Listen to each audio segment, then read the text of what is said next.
Welcome to Love and Other Investments, where we talk about finances, but more importantly, how finances impact relationships. My name is John, and I'm a financial planner. And my name is Jeff, and I'm a licensed marriage and family therapist. Hi, I'm John. And I'm Jeff. And on Love and Other Investments today, Jeff, what are we talking about? How does depression impact our finances in our relationships? Well, that sounds fun. You like that one? Yeah.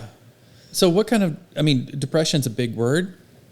Means a lot of different things to a lot of different people. Sure. So tell me what we're talking about. So, yeah, let's start this out properly. You know that I'm a therapist. Mm-hmm. I'm a licensed marriage and family therapist. And you know that I am not the audience's, the listener's therapist or yours. Correct. So let's just put that out there first. I'm not offering a therapy to anyone who's listening right now. And our listeners can easily go online and they can search for the definition of depression, specifically the one that you would find in the Diagnostic and Statistical Manual, which is our profession's manual that describes all the diagnoses. You can go and find it online easily. You can read through the symptoms and see if those symptoms match your experience. And if they do, then you can go to a licensed mental health professional in your area and see if you really have the diagnosis for depression. That's not the folks we're going to be talking to today. Today, this one is on the common experience. The human experience. The human experience of being depressed. Everyone in their lifetime, sooner or later, will have a moment, a period of time where they just feel down, where they'll use the word depression, right? They'll say, I'm depressed, right? And maybe they feel sad or blue, or maybe they don't have motivation to do things. Maybe they don't want to get up in the morning. Maybe they're slow. They can't concentrate. Maybe they're not engaged with their family or their loved ones or their friends or whatever. Maybe their productivity is going down. Maybe they don't like themselves. Maybe call that low self-esteem. Or maybe they blame themselves for things going wrong in life, or maybe they're afraid that people will abandon them or they'll be left. There's so many iterations of depression, so many experiences of depression. And I just want to say that this is maybe for some people the first time that they're hearing that this is the human condition. That there are times in life that are really terrible. And Jeff's not saying, I don't think, that you might be experiencing one of these. You might be experiencing a lot of these. Yes. And that doesn't necessarily mean that you're crossing a threshold into a clinical depression story. Correct. Being a human on this planet is hard business. It involves some suffering and pain. Yeah. Yeah. And we're none of us are going to escape that. We're going to have some rough times. And if you're in a relationship, you may have a partner who goes through this for a period of time. No doubt. In fact, it would be bizarre to have a partner that didn't. Just think about some common examples of this. Like, have your partner ever had a medical situation that they were scared by and they found themselves to be like worried or stressed or down by it? Extremely common. Or like we've talked about in other podcasts, has there been some financial change, like the loss of a job or demotion or a forced career change when you really loved doing what you were doing before. We all have that existential dread, oh my gosh, what is happening to my life? What am I going to do with my life because of this thing now? Yeah, and this doesn't even scratch some of the other big ones like grief and other types of losses. For sure. So yeah, it really is, and we don't want to stay at the bottom of the barrel here. But how do you think this affects people? Again, this idea that this is the human experience. How do you feel like that generally impacts a relationship? You know, it's hard to say generalities because, you know, couples have a configuration that's unique to them, like a fingerprint.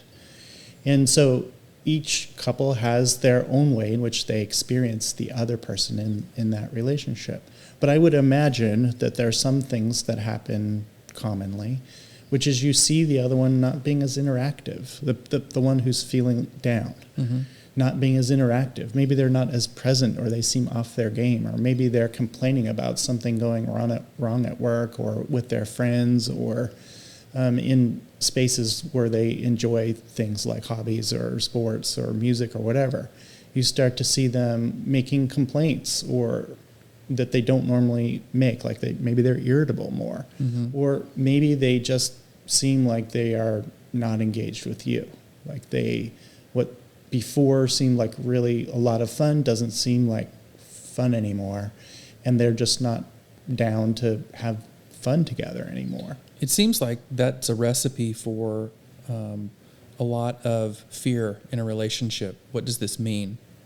Is it me? Is it the relationship? Are we going in a bad direction? No doubt. Are we going through a rough patch? A lot of dread. Yeah, and in couples who don't talk about that stuff, of course, the fear can really amp up. You know, I mean, you can definitely be dreading contact. And we've talked about this idea before. Sometimes somebody will go to work and they dread coming home because they don't know what shape their partner will be in. You don't know what mood they'll be in. And so they don't come home, right? Like, or they come home later or after someone's gone to bed or whatever. Yeah. And that obviously causes more disconnection. Adds more disconnection. Right. So there's so many possible ways that this could impact a relationship. And it's important to understand that no matter how it's impacting your relationship, you need to do something to intervene. I get this strange feeling that you're going to say part of intervening is communicating about it. No doubt. No doubt. Yes, I think, well, let's back up for just a second. Sure. So I think there's a misconception that I want to try to correct, which is that lots of people think that depression is caused by a singular thing. I mean this in the non-clinical depression sense. They think that the non-clinical version of depression is caused by a singular thing. And that's not the case. The truth is that depressed feelings are like fever, and fever can be caused by lots of different things. It's easy for us to imagine that. You know, we could have an infection, we could have an enlarged organ, we could have had a brain injury, we could have some other, sort of disease process that we can't even, fathom having. It doesn't, just because you have a fever doesn't mean you know what it is to do next to help with that. What if you have a fever for more cowbell? From what? For more cowbell. Or cowbell? Well, or dance fever. Then you need more. I'm sorry. You need more cowbell then. I'm sorry. That was... You just went off on it. That is a super bizarre. Sorry. Yes, yeah, okay, good. I love that reference, though. Yeah. I hope our audience gets that reference. We're old. What can I say? So the point is, I think it's very important to know that just because you feel down doesn't mean that one specific thing is the cause of that. It could be more than one thing. Even the thing you think is causing it might not be the cause. And it's really important to understand what the cause is of something in order to figure out what you might want to do about it. Unlike fever, I might say, well, I'm going to take, Tylenol or ibuprofen or something and just reduce my fever. And maybe that's a good strategy. But maybe it's also not, because that's not going to impact. The fever is the warning that something's wrong. Something's wrong. And all you're doing is putting a piece of tape over the check engine light. And so, the various components that might make up depression are like symptoms like that. And you might want to imagine that they're like symptoms telling you that something's wrong and you need to figure out what it is that's wrong. They're like a cue that says, hey, let's investigate this. So it sounds like this might be a pretty common stressor in relationships. Extremely It common. seems like probably anybody who's been married for 3 to 5 years has gone through a period where a spouse has had to deal with their other partner being down. Yeah, for sure. And you have to think of it as on a continuum, right? This is something that could occur, like feelings like this might occur for a day or a week or a month or whatever. We're not talking about clinical levels of depression right now. We're talking about subclinical levels of depression. So the amount of time that occurs and the amount of severity that it's felt in, the intensity of the feeling that you might have around it could vary greatly. Right. So yes, I mean, I would imagine that if you've been with your partner for not even a year, you would have had some period like this, even if it was just a few days where they were really down about something. Right. So the financial component, I mean, this is love and other investments. Yes. So let me crack that egg just a little sure. bit. When you're feeling unmotivated, when you're feeling down, you don't perform as well. Right. You don't look around for opportunities to move forward. Right. You want to sit still. Yes. You're not as productive. And then there's a whole different reaction. There's a million reactions. But then there's the reaction that says, I need to fix this by changing my circumstances or medicating by a new hobby or an activity or worse. And by medicating, you mean with substances, not necessarily something. I'm saying that prescribed by I'm a using, doctor. well, yeah, or just, hey, we need to take a vacation. I got to get out of town for a while, and that will solve my problem. Yeah. And maybe it will, maybe it won't, but that's not in the budget, right? Yeah, I gotcha. So anytime there's a change in the relationship, anytime there's a change in each one of us, it creates an opportunity for us to do things that are outside of our norm financially. Some of those things could be good. I'm really feeling like, we haven't saved enough. I'm really, somebody passed away and left their spouse unprepared. And so I'm now motivated to make sure that doesn't happen. Okay, there's a life event that brings about some positive change. But a lot of life events don't do that. They bring about a motivation to do something. And sometimes the reaction to do something isn't the right thing. Yes. Especially if you're just doing it, acting out on your own. Right. And I would say the converse is also true. That sometimes people, in the face of some kind of stressor, actually lose motivation. Right. You're talking about the idea that they try to fix a problem and they grasp at the nearest thing that might fix it. Mm-hmm. So they're doing something to fix when they might not even understand what's going on. Mm-hmm. But there's also the reverse, like maybe I'll just stay in bed for a day. Right. And not do anything. And this, if I stick my head in the stand, it'll all go away, right? I'll sort of pretend it's not there. And employers don't find that to be really thrilling eventually. No.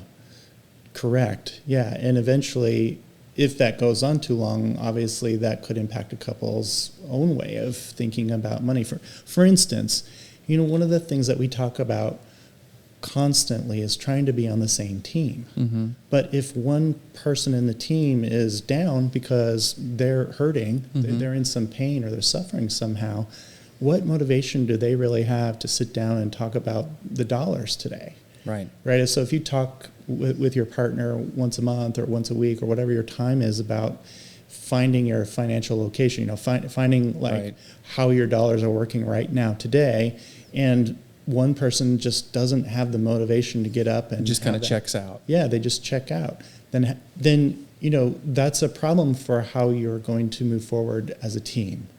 So what are some things, let's get into, so what do we do about this? Yes. So what are some things when either you are feeling that you're in a bad spot, whether you know why or not? Yeah. And then the second one is what is it when you sense that your partner is having a hard time? Right. What are some of the things that we should be thinking and doing? The first thing, if you're feeling down yourself, and again, on the continuum, it could be mild or sort of just below clinical diagnosis, right? Doesn't matter where you fall. if you're finding yourself feeling depressed, the first thing I would suggest is to ask your partner or someone you trust just for help. Just describe what you're going through and tell them that you want them to support you. Now, you may not know what that looks like. You may not even know what to ask for help for, but saying it out loud is an important step in figuring out how your partner can actually deliver some help. And if you're the one receiving that, so you're the partner who's just been told that the other one needs help, I think the really, really most important thing to do is to listen carefully, because it's easy to say, oh, that's just because. That's just because your boss is a jerk, or that's just because you had a car accident 2 weeks ago and it's going to go away, or that's just because it's been raining for 2 weeks and you haven't been able to get out and play golf. Right. Yeah. Right. Yeah. Whether or not that is actually true is sort of irrelevant. I think the most important thing is to take that moment seriously and consider, what it is that's really going on and ask questions about it. One of the most important questions to ask is how could I be most supportive? You're feeling this way. What would make sense? How would you feel loved? Now, the person who's feeling depressed might not know how to answer that, but you should ask it anyway. And even if they can't answer, you should ask it again at another time and again and again. One of the most important things to do in this situation, if someone's asking for help, is to make sure that you don't lose track of that. They asked yesterday, they seem fine today, so it's all gone, right? Well, a week later, they asked a week before, and you're not going to bring it up because now the issue seems to be gone. That's a very bad idea. You want to follow up. You want to be persistent. They said something important that's vulnerable for them to say. Make sure that they're okay, even if they seem like they're not. You've talked about this before in some of our YouTube videos, but how damaging contempt is. Yes. And how it's one of the big early predictors that things are getting ready to come off the rails. Right. I can't help but feel like it would be a really good moment to say, if your partner is willing to be courageous enough to say, hey, I'm struggling, that your empathy level needs to really show up. And For saying sure. something along the lines of, well, you just need to toughen up and get done what you need to do, or man up, or Whatever it is. Pull yourself up by your bootstraps. Yeah, those are not probably helpful moments. Right, for sure. So I have a question, kind of if the roles were reversed, and if you're the partner noticing that your spouse is having issues and maybe they're not picking up on it. First of all, how do you bring that to them? And second of all, what do you do if they deny that there's any sort of issue? How do you move forward from that point? I love that question, but we should have you introduce yourself because our listeners aren't used to your voice. My name is Michelle. I'm one of the producers, and I'm the one who sits behind the soundboard. Yay. Thanks, Michelle. Yeah, I think, you might notice, I think your question is if you notice your partner having problems related to what looks like to you depression and they're not saying anything to you, how should you approach them? Is that what you're asking? Yeah. So I think being able to say what it is that you're noticing in your partner is really important here. So if you notice that your partner is disconnected, if you notice that they're hurting, they seem to be struggling, maybe they're irritable, because sometimes, remember, people are depressed, they're not just sad, sometimes it shows up in this sort of grumpy, irritable way. If they seem like they're not getting things done, then, or whatever it is they're going through, notice that thing and comment on that thing, but do it in a way that's very sensitive. So, and empathic. Hey, I've been noticing that you seem down lately. Are you feeling down? And if they say yes, then you're good to go. And if they say no, maybe you double down on the question. It's just, so you say something like, it's just that I've noticed that it's been hard to get out of bed lately and I've been worried about you and I just wanted to Know how I express could my support concern. you. Yeah, how can I Yeah. support you? And then maybe they dismiss it again. Mm-hmm. And then I would let a little time go by, a few days, maybe a week or something like that, and approach it again. And I would keep approaching it. Eventually they're going to be sort of irritated with the approach, right? Mm-hmm. And then I think you say, hey, we got to get real. Like I want to be caring and concerned. I'm your and person. supportive. Yeah. Like, tell me Yeah. what's going on. Yeah. And, at that point, if they're not willing to open up, you're kind of in a dilemma. Mm-hmm. So you either stay persistent, which is, generally what I would suggest people do, although your situation may vary, right? So, or you let some more time pass and find a new way to approach it. But And there will probably be other moments for sure. that start, and I don't mean this in the lawyering sense, but kind of build the case Yes. that you're not just pulling stuff out of the air. Right. Right. So, Yeah. So I have one more thing, mm-hmm. and then we can land this plane. Okay. I think there's an idea in our culture that the only people who go to therapy are severely mentally ill people. And this is not true. Mm-hmm. The truth is, you do not need to be severely mentally ill or mentally ill at all to go to therapy. To benefit from it. Yes. So if you find yourself feeling depressed, but because you went online and searched the criteria that you don't meet the criteria, Right. it's still a good thing, if you're up for it, Mm-hmm. to go to therapy and talk about what's going on. Sometimes having someone who's not involved with your life, talk with you about their experience of you, and where you can talk about what's meaningful and what's going on in your life, can make a huge difference in terms of feeling supported and moving forward and growing. Just having a semi-neutral party, to talk through what's going on for you can make a big difference. Yeah, I think there's a big deal. You said it earlier in the podcast, and you were talking about it's probably not one thing. It's probably not one thing. And I've heard you say this is a lot of times people will come in with a complaint, not, hey, my husband's a jerk, but a complaint of, hey, I'm really having a hard time with this, and I think it's this, and I want to talk through it. Yeah. Because you wouldn't come in, most people probably don't come in going, hey, I don't feel great, and I don't know why, and so I have nothing to say. Right. They've made some meaning out of it. Yeah. Right. Right. But, and I could let you speak to this, but the idea is a lot of times when they come in and they start talking about that thing, eventually you find that while that thing is interesting, it's not the other things under the surface that are really driving this bad experience for them. Right.